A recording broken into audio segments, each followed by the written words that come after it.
आज कांग्रेस के अंदर बहुत से ऐसे कैंडिडेट हैं जो खुद पहले बीजेपी में थे, फिर क्यों लिया कांग्रेस ने? ना लो, क्यों लिया उन्होंने? हमारी लड़ाई बीजेपी के साथ है।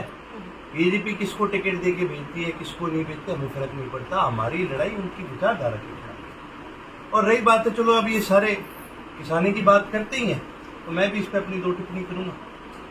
किसने दिया इस्तीफा? चौधरी अभिषेक सिंह। बोला था ये कांग्रेसी बैठे हैं, ये हुड्डा परिवार बैठे हैं जो बात करते हैं, इनको बोला था कि भी आप भी इस लड़ाई में शामिल हो। खुद भूपेंद्र हुड्डा इलाहाबाद में आकर उसने क्या बोला आपको याद है?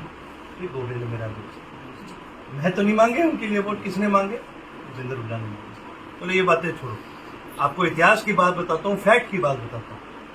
आज हम सिरसा जिला के अंदर बैठे। आज सिरसा जिला आपको भी पता है बड़ा ही ड्राई जिला है, यहाँ पर काफी जमीन है, यहाँ पर वीरानी हो जाती है। चौटाला साहब के राज में एक नहरों का उन्होंने जाल बिछाया, क्या कहते हैं, कोटू रजवाया बना के उसमें से नहरें निकाल करके सारे इलाके की सिंचाई करी, मजबूत करा इलाके को। इतना मजबूत करा कि सिरसा के अंदर शुगर मिल भी बनाई।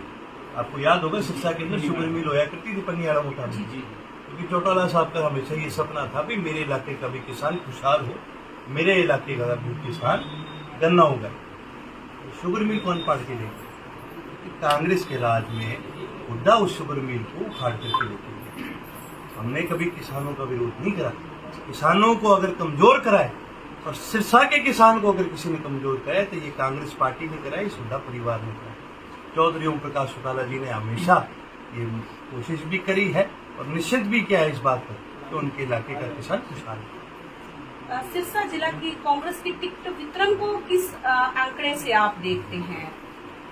देखो जी, आज जिस तरीके से कांग्रेस की टिकटों का वितरण हुआ, एक साफ चीज पता चल जाती है कि इनके अंदर, मन के अंदर डर है। इतने सारी भूपेंद्र सिंह हुड्डा ने बांटी, आपको भी पता है, मेरे को भी पता है। और ये भी दिखता है कि इन्होंने बीजेपी के दबाव में काम करा।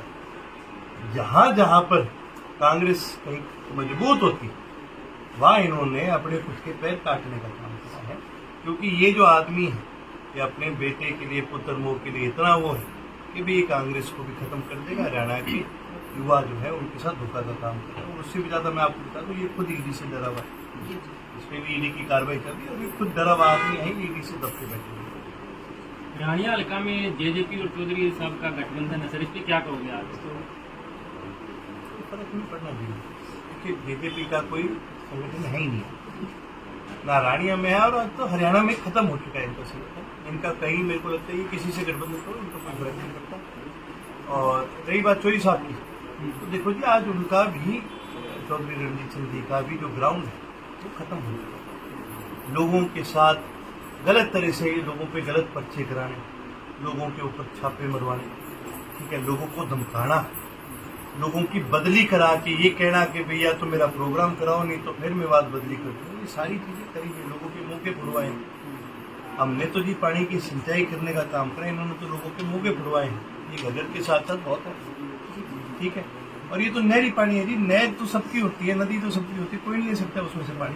किसी की कोई बाप की कोई जमीन थोड़ी है, और फिर भी ये रोक लगाना, तो ये अच्छी राजनीति है, गंदी राजनीति, और इसका खामियाजा इनको आज भुगतना पड़ रहा है।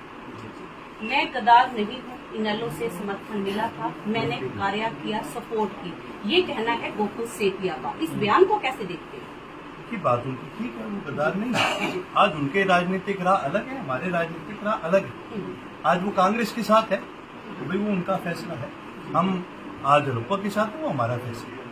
हम अपनी लड़ाई को अपने तरीके से लड़ने का काम करेंगे। हाँ, बेशक हम पहले इकट्ठे लड़े, तो हमने भी कोई मान सम्मान नहीं, कभी कमी नहीं छोड़ी, उन्होंने भी मेहनत करी, लेकिन अब हमारे राह अलग हो चुके हैं। और हमारी प्राथमिकता हमेशा से जननायक चौधरी देवीलाल की विचारधारा को आगे बढ़ाने के लिए है। किसी एक शख्स को आगे बढ़ाने की हमारी कभी विचारधारा नहीं है। हमने बड़े चौधरी साहब की विचारधारा को आगे बढ़ाना है, उसको हम बढ़ाने का काम करेंगे। रानिया हल्के में नशे का बहुत बड़ा मुद्दा है, इस पर आप क्या कहना चाहेंगे? देखिए, आज पूरे काड़िया क्षेत्र के अंदर नशा बहुत ज्यादा फैल चुका है, और ये सब गाड़ी नहीं, सिरसा के अंदर, क्योंकि ये अपना बॉर्डर का इलाका है। और अक्सर जो ज्यादा नशा आता है ये पंजाब से आ रहा है। लोगों ने आम आदमी पार्टी से बड़ी उम्मीद करी थी, बड़े नारे लगाए करते थे कि ये पाल परिवार के ऊपर, ये कांग्रेस के ऊपर, ये सब पे इन्होंने आरोप लगाए कि ये नशा बेच रहा है, ये नशा बेच रहा है, ये नशा बेच रहा है। फिर इन्होंने क्या इसका हल निकाला, इन्होंने एक शराबी को ला के प्रदेश का मुख्यमंत्री बना दिया, जिस आदमी को सुबह होश ही नहीं होता कि तेरे प्रदेश में हो क्या रहा। आज इनकी नाकामियों की वजह से आज सिरसा के अंदर भी इतना नशा बढ़ गया, बीजेपी की नाकामियों की वजह से आज यहाँ पर नशा बढ़ गया। हमारी प्राथमिकता हमेशा से रही है इस पर रोक लगाने की, और ये तभी लगता है जब प्रशासन के ऊपर एक कड़ी, आप एक मजबूती के साथ आप प्रशासन को पकड़ में लेते हैं, तभी मुमकिन है जब प्रदेश में आपकी सरकार है। अर्जुन अपना मुकाबला किससे देखते हैं? अर्जुन का किसी से मुकाबला नहीं, तो लड़ेंगे वो दूसरे तीसरे के लिए लड़ते रहेंगे। इंडियन नेशनल लोक दल का परचम सबसे ऊंचा रानिया के अंदर लगाएगा। लास्ट में रानिया की जनता से क्या अपील है? क्योंकि मैं तो रानिया की जनता से एक ही अपील करूँगा, आपको और मेरा एक बहुत लंबा सफर, और हमारे नाते भी बहुत पुराने हैं, हमारे आज के नाते नहीं है, हमारे पीढ़ियों के नाते। मैं तो ये कहूँगा, हमने उन कड़ियों के अंदर अपनी और कड़ियाँ जोड़नी है, और मिल करके जिस प्रकार से हम पहले भी आपके साथ मिलकर के काम करते रहे हैं, वैसे आगे काम करेंगे। गैप आया था बीच में कोई 5-1 साल, इस गैप को खत्म करके दोबारा साथियों के साथ मिलकर हम आगे बढ़ने का काम करेंगे।